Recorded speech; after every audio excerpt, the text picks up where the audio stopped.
Hi, my name is Nic Esposito, and I am the Director of Policy and Engagement for Circular Philadelphia. And I'm very pleased to bring you a webinar we've entitled Deconstruction Now, How Circular Philadelphia is Progressing Deconstruction and Circular Materials Management in Philadelphia, specifically for an audience of developers, contractors, architects, and people in the building trades. If you found this webinar through our website, I want to thank you because I'm assuming that you believe, just like we do, that we can have a thriving, great economy here in the city of Philadelphia for all Philadelphians while not destroying the planet and our city's environment in the meantime. That's what we're here to do at Circular Philadelphia, and that's a lot of what we're all about. But before I get into more of what we're about and what we do, I just want you to imagine a Philadelphia, right? I want you to shift your thinking, because that's what this is going to take, thinking new, rethinking what we do to move forward to a better, more circular Philadelphia.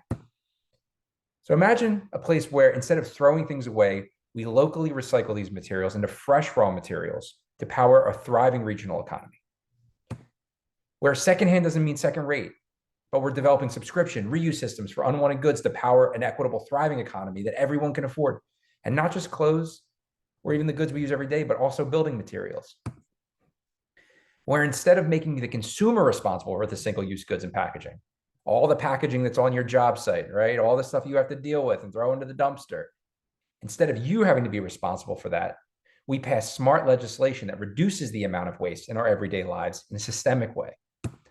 And finally, as I said before, where instead of accepting this unsustainable economy that's putting us on a collision course with climate change right now, but we develop a resilient economy that runs on circular systems to eliminate waste in our consumption and human potential. That's the promise of the circular economy. And I'm very pleased that you have decided to watch this webinar to see how I can improve the work that you do, whether it's building, designing, or developing buildings in the city of Philadelphia. So what is the circular economy? That's where we're going to start with. You might be asking yourself. So the best way to define the circular economy is to talk about the economy of the 20th century. This industrialization that honestly gave us a lot of great things. The communication systems we're talking on right now, cars to travel around in, modern medicine, right? But it also came at a huge cost. And the cost is because of what we call the take, make, and trash system that defined industrialization. So basically we extract, we take things out of the ground, we make them, then we throw them away. Like, step back, again, that rethinking, and think about how crazy that is. You know, like today when you go home, you don't take off your clothes and throw them in the trash and then go buy new ones, right? You wash them or you reuse them. I mean, we do this in our homes. Why don't we do it on our planet, which is our biggest home? Instead, we're throwing away all these resources. But the circular economy, well, it reuses materials as long as possible. It designs out waste, regenerates natural systems, and actually mimics natural systems because there's no waste in nature. It all gets used. And that's what we're trying to accomplish through a circular economy, reimagining our economy as a continuous loop from those raw materials you're using that go into all the building products that we're using, designing it better with those raw materials so they're ready for production or even remanufacturing in that loop, distributing them out to consumers that are using them for as long as possible, using reuse and repair. When they can no longer be reused and repaired, you collect them back, you recover that material, you reconstitute them back into the raw materials that go back into the loop. So we can continue building, we can continue doing everything we do to make this economy hum, while again, not destroying our planet in the meantime and exhausting the finite resources that we have on this planet. We've taken enough out of the ground. Let's use what we have. Sounds great, but why now? So people have been talking about this for years, right? But the pandemic, for all of its terrible things that it had in our society, it did expose deep flaws in how we manage our resources and our waste, not just here in Philadelphia, but all throughout the world. I mean, in Philadelphia, we had trash not getting picked up for weeks at a time. You know, recycling is getting mixed into the trash trucks and we can't even recycle right now. On your job site with your resources, you might have had major supply chain issues. There's major problems right now. We're kind of in an inflection point to remake the system. So there's an opportunity here that we want to take part in,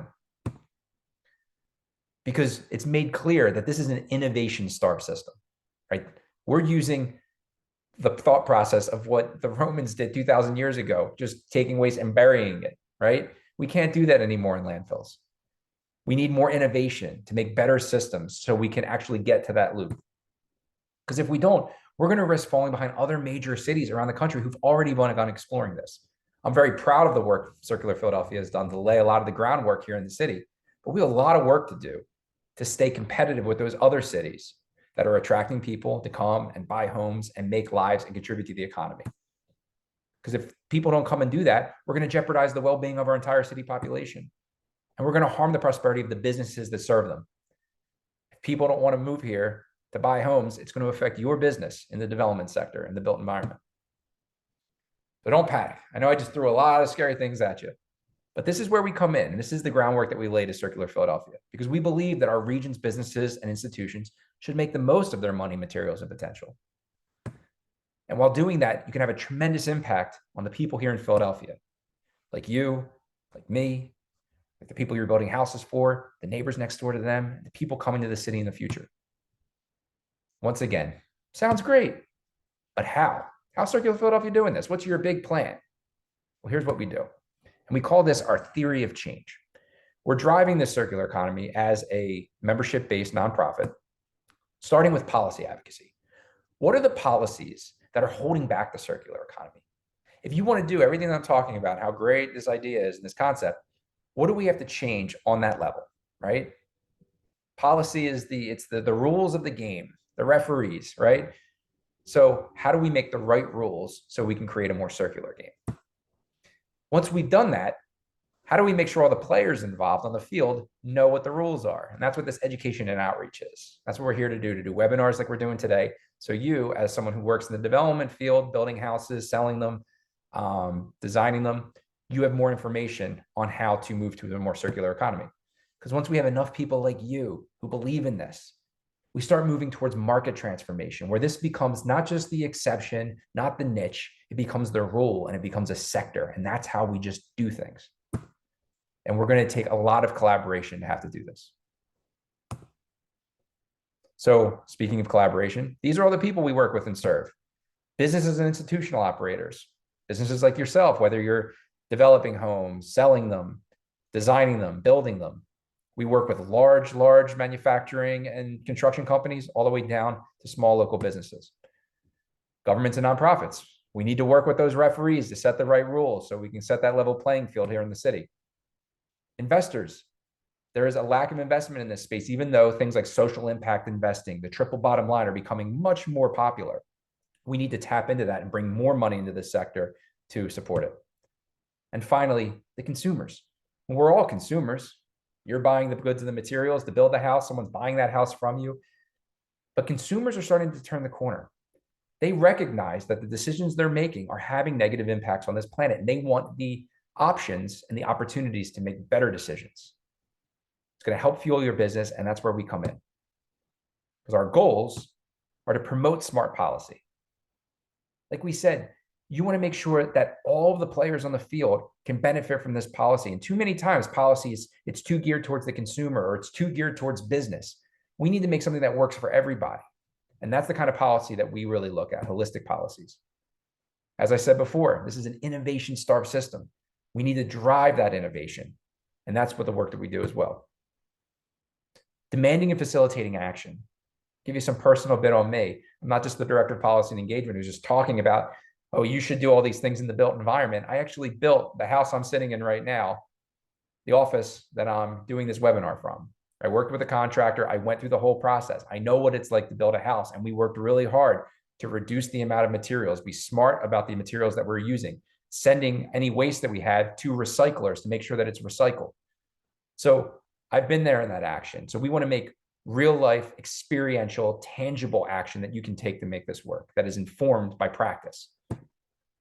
Because if we're here to make sure that we get this right as a city, we make it easy for our partners, we stay competitive, as I said before, with other top cities in the nation, so we can entice new business owners to come to Philly, again, to build that sector out, but also reward the businesses here, the people that are listening to this webinar right now, who want to get it right. We're here to serve you. Because in short, we need to maintain that thriving, vibrant Philadelphia that we've worked hard to achieve. The Philadelphia 2035 plan is based off of that. We can build this city back to its former glory, but do it in the right way, the sustainable way, the equitable way, but the way that's still going to have a thriving economy for us all. The screen's blank for a second, because now I really want to get deep down on some numbers for you. And we love giving this part because it really kind of shows that this isn't just some pie in the sky theory. This is actually something that can really benefit people's bottom lines and improve our economy. So we work in 3 different sectors in circular economy in circular Philadelphia. First is in textiles. It's been calculated by the MacArthur Foundation that does a lot of these calculations you're about to see, that you can increase jobs 6-fold by moving to a circular textile industry.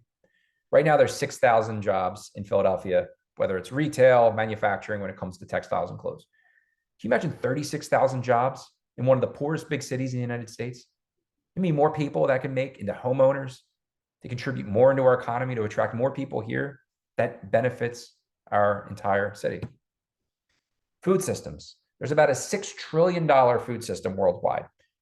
The MacArthur Foundation thinks that they can increase it by $2.7 trillion in consumer benefits by moving to circular food systems.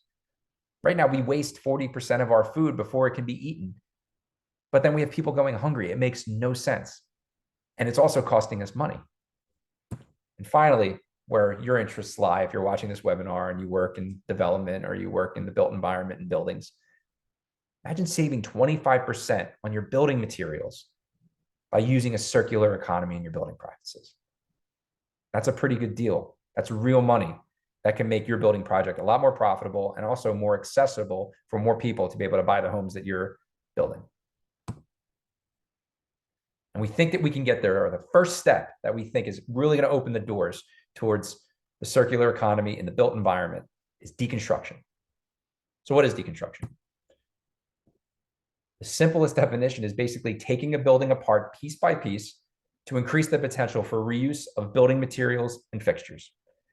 So building materials from, wood, the brick, the flooring, the roofing that comes off of something, even down to the fixtures that in Philadelphia, we have such an amazing opportunity for. These beautiful old fixtures, from the crown molding to clawfoot bathtubs, to built-ins, to doors and windows that you're able to then take off and be able to find a new life for, and also benefit yourself. So we're supporting the growth of deconstruction through making developers aware of tax incentives. Later on in this webinar, you're going to learn exactly how to do that to make your bottom line make more sense to do these projects. Streamlining your permit processes for contractors if they're trying to do construction. I'm excited to talk to you about how you can make a job go a lot faster, and advocating for more public investment, more money in this sector so it grows and becomes, again, the norm and the rule and not the exception. So these next few slides have stats that were put together by Philadelphia Community Corps and Philly Reclaim. They're a great deconstruction nonprofit here in the city. There are people doing deconstruction right now. There's even businesses and existing demo companies that do it, right? They put together these slides, the Philadelphia Community Corps, just to really talk more about the job creation benefits of deconstruction. First is workforce training. There's a lot of workforce development money out there, and it's very attractive, not just to teach people a skill or a trade, but also tie in things like sustainability into those practices. Also collaborating with demo.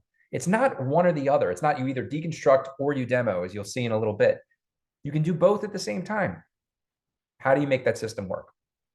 Because you can employ many more people while still meeting your bottom line and turning a profit, which is what the city needs, more jobs.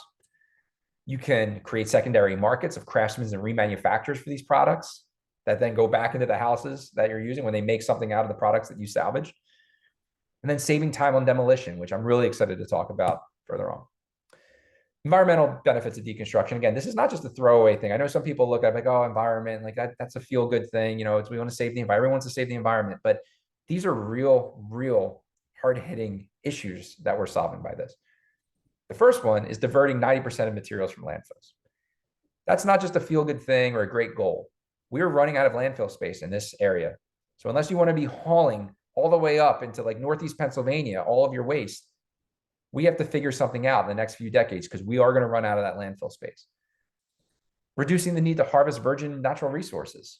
I'm sure there's people on this call who like to go fishing, like to go hunting, have a mountain house maybe. We can't keep cutting down trees and taking all of these resources out before we can replenish them on this planet. It's not going to work. The numbers just don't add up.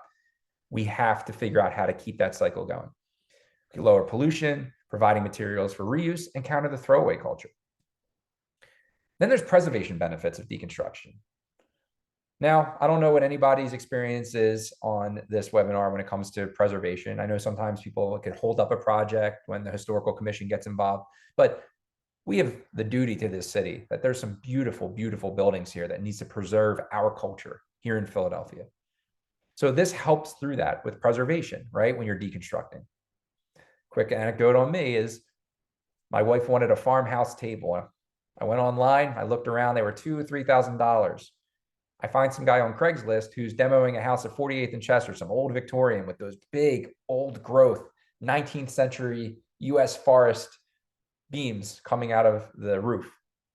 I took those beams, sanded them down, joined them together, built my farmhouse table for $50 and some elbow grease.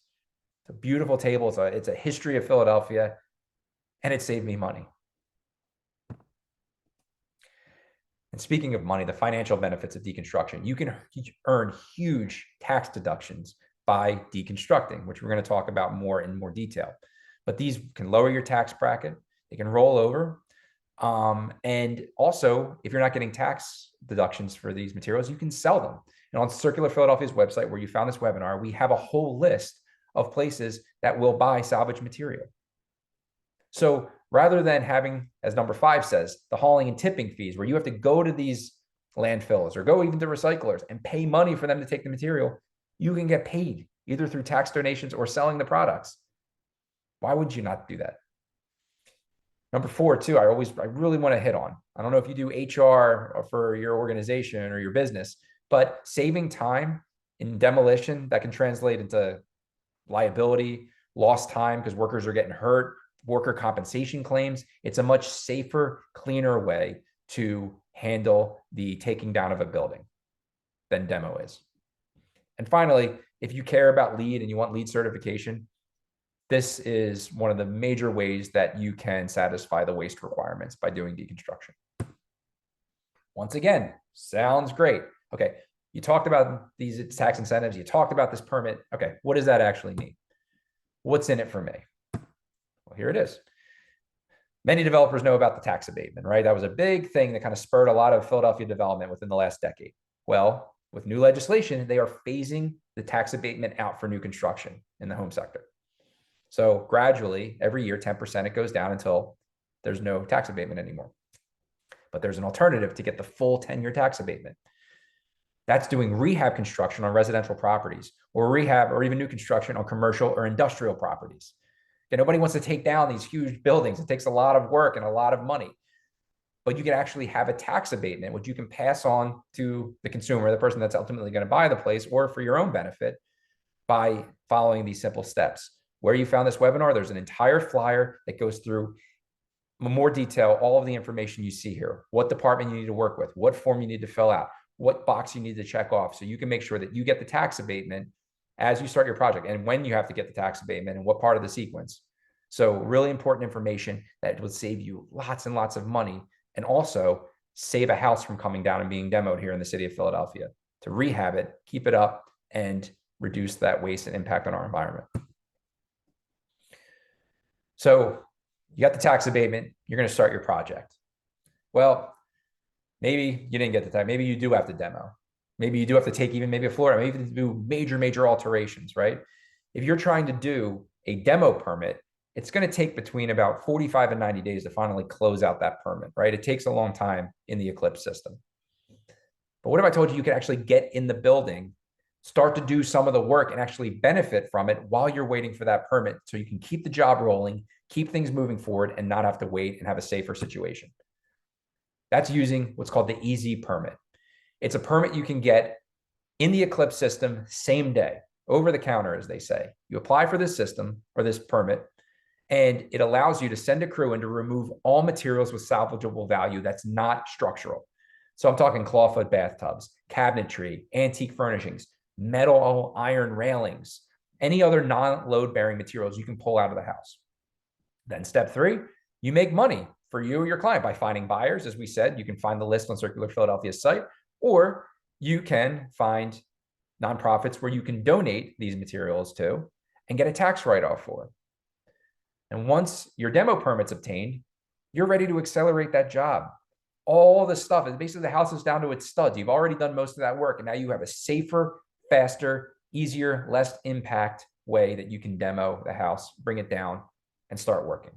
But again, the best thing you can do is not demo it at all. Take it down to the studs, rebuild, and get that tax abatement. But this permit is also on our website that talks through the entire process, who you have to talk to obtain it, that accelerates your deconstruction project. And finally, donation incentives. So when you're doing donation, there is a part where you do need to get an appraisal. And again, this information is on our website as well. There are companies that do these appraisals. Once they appraise everything that could be taken out of the house, you deconstruct, you bring it all out, you donate it to a nonprofit, and then you collect those tax savings by filing the IRS Form 8283. Again, not super simple. It's not the easiest thing in the world, but it's a way that you can save a lot of money by following a process, by following a system. Just like anything is when you're building a house and you're following all these different rules, but rules that make sense, that are going to benefit you by getting that tax deduction, pulling down your tax burden once you finally go to sell or continue in that building that you're on once your development project is over. Again, a win-win-win-win while you're doing your development project by following these steps, from tax abatement to easy permit to getting money for the materials that came out of your building. Because if we can do this, right, we can create more jobs, which this city needs. We can reduce incineration pollution because we're not sending things to incinerators or landfills. We can increase equity, like I said before, and I really hope that there are people who are on this and listening that are smaller scale developers from the neighborhood. This is going to make your job much easier to sell these materials, to find these salvage materials, to incorporate them into your home. It makes it for a much more attractive looking house, a much more unique house, and also saves you money when you go to sell it, thus increasing your profits. And positioning Philadelphia as a vibrant leader in the future, more sustainable cities. Again, that's not just some pie in the sky goal. We want people to move here, and people are moving to cities where they have these sustainable options. They're aware of this. It's a big, big reason that people are attracted to certain cities. Let's make Philly one of them. And how we're going to do that? By working together. And we always ask, will you join us? Again, we love to have people come on as a Circular Philadelphia member. You can scan this code or go to our membership page to learn more about all the benefits of membership. But even if you don't, we hope that you found something in this webinar that's going to make you be able to do a better building project that saves you money and adds to a thriving economy here in the city of Philadelphia. So we always ask everybody is, let's circle on up, create a circular economy, and let's work together through Circular Philadelphia. So thank you very much for watching. If you have any questions, again, my name is Nic Esposito. I'm the Director of Policy and Engagement, and you can reach me at the email address below. I hope to hear from you, and I hope you the best luck and well wishes in your building project. May you continue to thrive and prosper.